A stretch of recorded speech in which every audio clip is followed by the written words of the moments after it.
আচ্ছা, জীবনে কখনো কোনো মৃত ব্যক্তিকে গোসল করিয়েছেন? যদি কখনো সুযোগ হয় তাহলে সেই মৃত ব্যক্তিকে গোসল করাবেন। তখন খুব কাছ থেকে দেখবেন মৃত মানুষের দেহটা কতটা অসহায় লাগে, মৃত্যুর পরে মানুষের দেহ কতটা ভয়ের কারণ হয়ে দাঁড়ায়।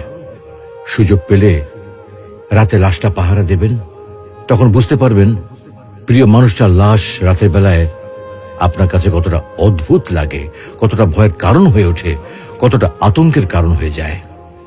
সুযোগ পেলে মৃত ব্যক্তির শরীরে একটু হাত লাগিয়ে কিছুক্ষণ তার স্পর্শ নেবেন।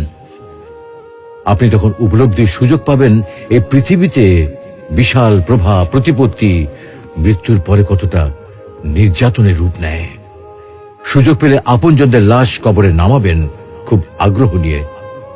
শেষবারের মতো মৃতদেহের মুখটি একবার দেখার চেষ্টা করবেন এবং বারবার উপলব্ধি করার চেষ্টা করবেন এই মৃতদের সাথে অনন্তকালের যাত্রার পথে এটাই আপনার জীবনের শেষ দেখা। সুযোগ পেলে মাঝে মধ্যে কবরস্থানে গিয়ে নীরবে কিছুক্ষণ দাঁড়াবেন। এরপর মনে মনে চিন্তা করবেন জীবনের লাভ ক্ষতির হিসাব। এই মৃত মানুষগুলো এই পৃথিবীতে কি করে গেছেন, কাদের রেখে গেছেন। যাদের রেখে গেছেন তারা কি কখনো এই মৃত মানুষগুলোকে স্মরণ করার জন্য কবরস্থানের আশেপাশে একটি বারের জনকে দেখতে আসে?